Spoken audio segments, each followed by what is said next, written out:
बिस्मिल्लाहिर्रहमानिर्रहीम। आज का जो हमारा टॉपिक है वो है चेंज इन रेशो पर।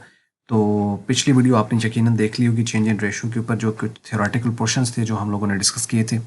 तो ये उससे नेक्स्ट उसी सीक्वेंस में एक वीडियो है जिसमें हम केस डिस्कस कर रहे हैं sacrificing share not given. Obviously आपने पिछली वीडियो देखी तो उसमें आपको पता होगा कि उसमें दो हम लोगों ने पोर्शन डिस्कस किए थे कि सेक्रीफाइसिंग रेशो नॉट गिवन और सेक्रीफाइसिंग रेशो गिवन। तो ये सेक्रीफाइसिंग जो शेयर है नॉट गिवन या रेशो नॉट गिवन, ये वो वाली वीडियो का पोर्शन है। तो इसको हम एक एग्जांपल से समझेंगे। तो इसमें हमें क्या कैलकुलेट करना है, इस पूरी वीडियो के अंदर हम सीखेंगे न्यू रेशो कैसे कैलकुलेट करते हैं और सेक्रीफाइसिंग रेशो जो है उसको कैलकुलेट कैसे किया जाता है due to admission of partner. कि अगर एक नया पार्टनर आता है तो उससे हम न्यू रेशो या सेक्रीफाइसिंग रेशो कैसे कैलकुलेट करेंगे वो हम यहाँ पर देखेंगे। आइए हम स्टार्ट करते हैं एग्जाम्पल से। So let's begin. तो एग्जाम्पल है, सबसे पहले इसको पढ़ लेते हैं। बात कर रहा है कि Ali and Imran are the partners sharing profits and loss in the ratio of 5:3। Ali और इमरान जो है वो दो पार्टनर्स हैं और ये प्रॉफिट लॉस शेयर कर रहे हैं 5:3 की रेशो से। Yusuf is admitted into the partnership with share 1/4 share in future profits. ये जो यूसुफ है इसको as a new partner admit किया गया है 1/4 शेयर के अंदर फ्यूचर प्रॉफिट्स में। तो calculate the new and sacrificing ratio. हमें न्यू रेशो भी निकालनी है और हमें सेक्रीफाइसिंग रेशो भी निकालनी है। क्वेश्चन समझ लग गया। दो पार्टनर पहले थे, उनकी ये रेशो थी, एक नया पार्टनर आया और इस शेयर पर आया। अच्छा, अब इस केस को जो कि हम स्टडी कर रहे हैं असल में जिसको समझना है कि सेक्रीफाइसिंग शेयर नॉट गिवन। तो इसको समझने के लिए ना आपको ये चीज़ देखनी पड़ेगी कि ये हमें पता कैसे चलेगा कि sacrificing share is not given. तो यहाँ से पता चलना है, जो वो शेयर देता है ना न्यू पार्टनर का, उसके आपको अंदाज़ा हो जाना है। जैसे कि यहाँ पे वो बता रहा है कि 1/4 शेयर इन फ्यूचर प्रॉफिट। इसके साथ उसने देखें कहीं किसी तरह का कोई यानी न्यू का शेयर बता दिया कि 1/4 है, लेकिन वो ये जो न्यू का शेयर होता है ये लाजम बात है ओल्ड में से ओल्ड का ही हिस्सा वो ले रहा होता है। तो इन्होंने सेक्रीफाइस तो किया है, लेकिन इसने नहीं बताया कि ये जो 1/4 ले रहा है इसने ए से कितना लिया और बी में से कितना लिया। यहाँ पे क्वेश्चन आगे साइलेंट है। तो इसका मतलब है इस केस को हम कहते हैं कि सेक्रीफाइसिंग शेयर नॉट गिवन। तो उसके अकॉर्डिंगली हम लोगों ने लेके चलना है। सही, तो केस समझ लग गया कि मतलब ये केस कहाँ से समझ आएगा, जो न्यू का वो शेयर देता है वहाँ से पता चल जाए आपको। अगर आपको 1/4 के साथ आगे कुछ वो बता देता है कि वो ए से इतना पोर्शन ले रहा है और बी से इतना ले रहा है, तो इसका मतलब केस बी हो जाएगा, लेकिन हम नेक्स्ट वीडियो में देखेंगे। क्वेश्चन ये बात समझ लगी। अब हम इसको सॉल्व करना है और इसमें हमें करना क्या है, न्यू रेशो निकालनी है और सेक्रीफाइसिंग रेशो निकालनी है। अच्छा, एक चीज़ मैं और ऐड कर दूं यहाँ पर कि सवाल आता है कि ये न्यू रेशो क्यों कैलकुलेट कर रहे हैं, सेक्रीफाइसिंग रेशो हम क्यों कैलकुलेट कर रहे हैं। तो इनका आगे यूज़ है, इसका आगे यूज़ है। एक न्यू रेशो तो समझ आता है कि ऑब्वियसली एक नया पार्टनर आया तो न्यू रेशो हम कैलकुलेट कर रहे हैं। तो उसमें ये होगा कि अब जो नए प्रॉफिट्स होंगे वो नई रेशो के मुताबिक डिस्ट्रीब्यूट होने, तो ऑब्वियसली न्यू रेशो कैलकुलेट करनी चाहिए। तो बहुत सिंपल है। सेक्रीफाइसिंग रेशो हम क्यों कैलकुलेट करते हैं, क्या जस्ट कैलकुलेशन है या इसका कोई यूज़ है? ऑब्वियसली इसका भी यूज़ है। तो सेक्रीफाइसिंग रेशो भी हम लोगों ने कैलकुलेट करनी है और इसका जो मोटिव या पर्पज़ है वो ये है कि जब गुडविल आती है, एडमिशन ऑफ न्यू पार्टनर की वजह से गुडविल आती है, तो गुडविल को आपने ट्रीट करना है या गुडविल की डिस्ट्रीब्यूशन होनी है तो वो सेक्रीफाइसिंग रेशो के मुताबिक होनी है। तो इसलिए सेक्रीफाइसिंग रेशो भी हमें आनी चाहिए। सेक्रीफाइस अगर गुडविल का क्वेश्चन आ जाता है तो सेक्रीफाइसिंग रेशो आपको आती होगी निकालनी, तो तभी तो आप गुडविल को ट्रीट कर पाओगे। डन। तो ये क्वेश्चन अगर माइंड में है कि हम क्यों निकाल रहे हैं तो उसका आंसर सिंपल इस तरीके से।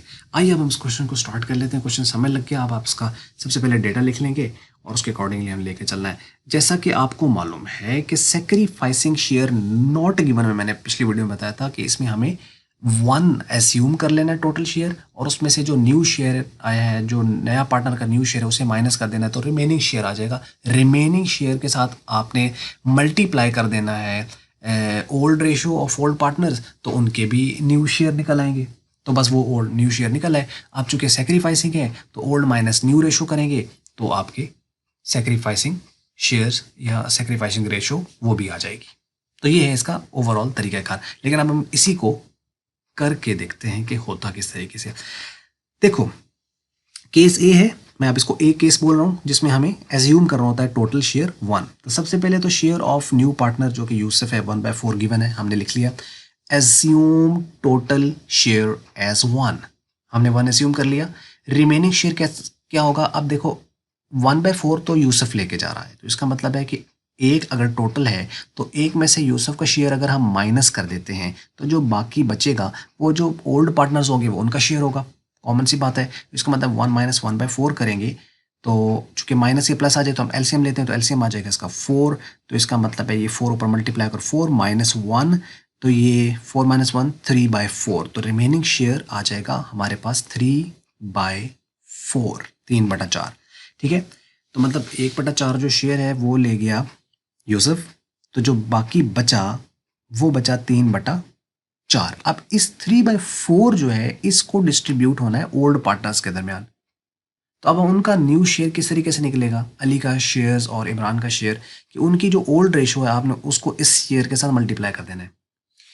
अब सवाल होता है कि ये मल्टीप्लाई यहाँ पे उसको क्यों कर देना है? तो ये बिल्कुल ऐसे ही है जैसे आपको एक टोटल अमाउंट वो देता था बी मैथ आई को पार्ट 1 में हमने पढ़ा था कि वो टोटल आपको यहाँ पे दे देता है एक अमाउंट और साथ उसकी वो रेशो दे देता है और कहता है कि उसका शेयर निकालो। तो हम क्या करते थे? टोटल अमाउंट लिखते थे, उसकी अपनी रेशो लिखते थे और सम ऑफ रेशो पर डिवाइड कर देते तो आंसर आ जाता था। तो ये वही है। तो अब यहाँ पर हमारे पास टोटल अमाउंट क्या है? जो शेयर है जो डिस्ट्रीब्यूट होना है तो वो है 3/4। 3/4 हमने यहाँ लिखा और उसकी चूंकि अलीज न्यू शेयर निकाल रहे हैं तो अली की रेशो है 5, जो कि ऊपर क्वेश्चन में हमें गिवन है, जो आपने देख लिया है। ये देखें 5 और 3, और ये 8 कहाँ से आया? इन दोनों का सम है, 5 + 3 = 8। तो इसका मतलब उसका शेयर है अली का 5 और सम ऑफ रेशो 8 पे डिवाइड कर देंगे तो मल्टीप्लाई है, तो सीधे सीधे मल्टीप्लाई हो जाएंगे। 3 5 15 और 4 8 32। तो अली का जो न्यू रेशो है वो 15/32, यानी अगर 32 टोटल है तो उसमें से 15 अली ले जाएगा।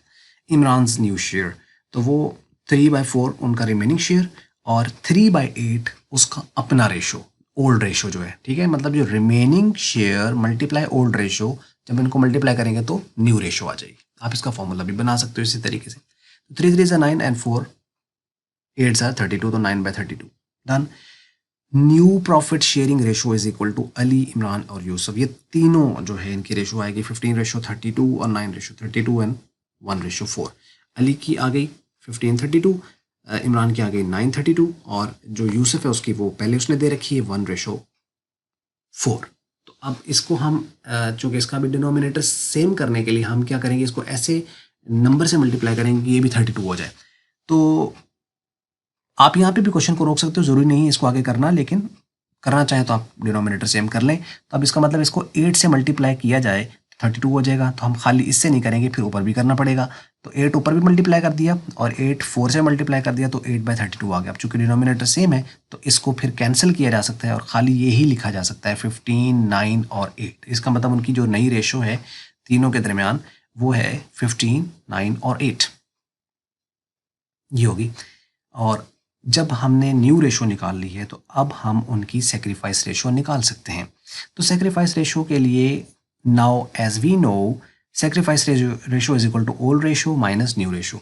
अब ये फार्मूला कैसे आता है कि ओल्ड माइनस न्यू, क्योंकि हम जानते हैं कि सेक्रीफाइस होता ही तब है जब 1% पहले ज़्यादा ले रहा था, मतलब ओल्ड रेशो ज़्यादा थी और न्यू रेशो कम है, तो तब इसका मतलब वो सेक्रीफाइस कर रहा है। मतलब पहले उसको मिल रहे थे ज़्यादा, अब उसको मिल रहे हैं कम, तो इसका मतलब वो सेक्रीफाइस कर रहा है। या दूसरे अल्फाज में हम ये भी कह सकते हैं कि अगर एक बंदा सेक्रीफाइस कर रहा है तो इसका मतलब उसकी ओल्ड रेशो ज़्यादा थी, दोनों एंगल से। ठीक है, तो इसका मतलब ओल्ड, अब चूंकि पॉजिटिव आंसर चाहिए तो हम बड़ी वैल्यू में से छोटी माइनस करते हैं, इसलिए फार्मूला है old ratio minus new ratio. तो अली की सेक्रीफाइस रेशो आ जाएगी, उसकी अली की ओल्ड रेशो क्या है 5/8 और न्यू रेशो अभी हमने ऊपर निकाली है 15/32, वो माइनस कर देंगे, एलसीएम आ जाएगा 32। तो ये वाला फैक्टर इसको डिवाइड करता है 32 को, तो 4 बनेगा और 4 5 से ऊपर होगा मल्टीप्लाई तो 20 और इधर 32 कट गया तो 1 15 से मल्टीप्लाई होगा तो 15, तो यानी 20 - 15/32, तो ये आ जाएगा 5/32। और इमरान सेक्रीफाइस रेशो निकालनी है तो इसका भी इसी तरीके से उसकी अपनी रेशो है ओल्ड रेशो 3/8 और जो न्यू रेशो है वो 9/32 है।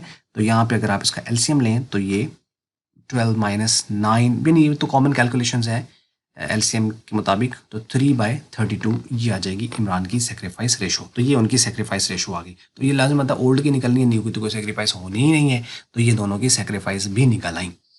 अब यहाँ पे ना एक क्वेश्चन जो माइंड में ये आ सकता है कि हमें ये कैसे पता चला कि ये वैल्यू जो है ये बड़ी है और ये छोटी है, तो उसके लिए ना आप परसेंटेज निकाल लिया करो। अगर आपको ये ना पता चले कि कौन सी वैल्यू बड़ी है कौन सी छोटी, ओल्ड के लिए हम ये देखो यहाँ पे 5/8 है ना, तो आपने इसको कर लेना है 5/8, ये आ गया। आप यहीं से भी अंदाज़ा लगा सकते हो 0.62 है या नहीं, तो चलो मल्टीप्लाई कर लेते हैं 100 के साथ, तो परसेंटेज में आ जाएगा।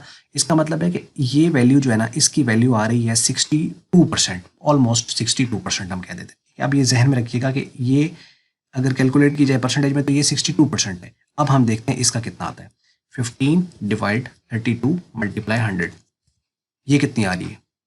46%। इसका मतलब ये है 62, ये है 46। अब मैं पूछूं कि 62 और 46 में कौन सी बड़ी है, अब तो अंदाजा है ना। इसका मतलब है कि ये वाली वैल्यू बड़ी है, तो इसका मतलब ओल्ड ज़्यादा है, और जब ओल्ड ज़्यादा होती है तो सेक्रीफाइस होता है, तो जब सेक्रीफाइस होता है तो ओल्ड ज़्यादा होती है, कॉमन। इसका मतलब ओल्ड में से हमें न्यू माइनस करनी है, तो मतलब ये वैल्यू बड़ी है, तो बड़ी में से छोटी वैल्यू माइनस करेंगे।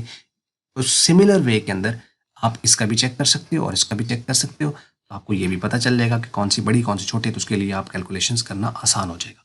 तो उम्मीद है ये वीडियो आपको समय लगी। अगर आपको वीडियो मल्टीपीडिया की अच्छी लगी उसको आप लाइक कर लो, शेयर कर लो दूसरों के साथ। अगर आपको अच्छी नहीं लगी इसको आप कर दो डिसलाइक, और वीडियो देखने का हमेशा की तरह बहुत बहुत शुक्रिया।